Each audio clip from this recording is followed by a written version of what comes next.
कुंती ही कर्ण की माता है, यह बात भीष्म को कैसे ज्ञात हुई? यह प्रश्न जिज्ञासावश उत्पन्न प्रश्न है। महाभारत को धारावाहिक में देखने और पुस्तकों को पढ़ने से यह ज्ञात होता है कि भीष्म पितामह यह जानते थे कि कर्ण कुंती का पुत्र हैं, लेकिन कैसे जानते थे यह छूट जाता है, जिससे इसका उत्तर जानने की जिज्ञासा उत्पन्न होती है। कब बताते हैं पितामह भीष्म यह राज? महाभारत युद्ध के 10वें दिन पितामह भीष्म अर्जुन की बाण वर्षा शिखंडी की ओट से घायल होकर शरशय्या पर लेटे हुए होते हैं। तब कौरव और पांडव पक्ष के सभी लोग उनके पास आए। उनके चले जाने के उपरांत कर्ण पितामह को एकांत में देखकर उनसे मिलने जाता है।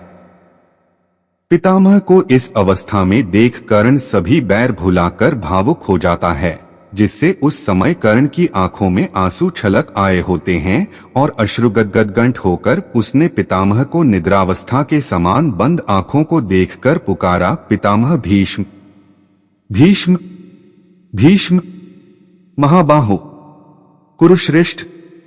मैं वही राधापुत्र कर्ण हूँ जो सदा आपकी आंखों में गड़ा रहता था और जिसे आप सर्वत्र द्वेष दृष्टि से देखते थे। मैं आपसे मिलने आया हूँ। पितामह ने आंखें खोलकर कर्ण को देखा और सहर्ष उसके हाथ को स्पर्श कर बोले, तुम राधेय नहीं हो, तुम्हारे पिता अधिरथ नहीं हैं, ना तुम राधेय हो, तुम कुंती के पुत्र कौन्तेय हो। यह बात कर्ण भी पहले से जानता था कि वो सूत पुत्र नहीं है, किंतु वह यह नहीं जानता था कि यह बात पितामह भी जानते हैं। जब उसे इस बात का पता चला तो वो आश्चर्यचकित होकर पितामह से बोला, पितामह आप भी जानते हैं कि मैं सूतपुत्र नहीं कौन्तेय हूं। तब पितामह ने कर्ण को बताया, हाँ मैं जानता था, मैंने नारद जी से तुम्हारा परिचय प्राप्त किया था।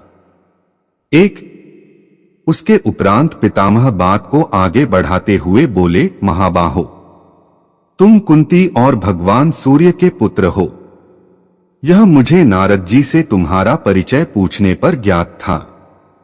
इसके उपरांत श्री कृष्ण द्वैपायन व्यास से भी तुम्हारे जन्म का वृत्तांत ज्ञात हुआ था और जो कुछ ज्ञात हुआ वह सत्य है, इसमें संदेह नहीं है। तुम्हारे प्रति मेरे मन में द्वेष भी नहीं है, यह मैं तुमसे सत्य कहता हूं। 2 निष्कर्ष भीष्म पितामह को यह ज्ञात था जो नारद जी और व्यास जी ने बताया, किंतु उन्होंने यह भेद कभी खोला नहीं था। उन्हें यह भेद कब प्राप्त हुआ इसकी स्पष्ट जानकारी नहीं है।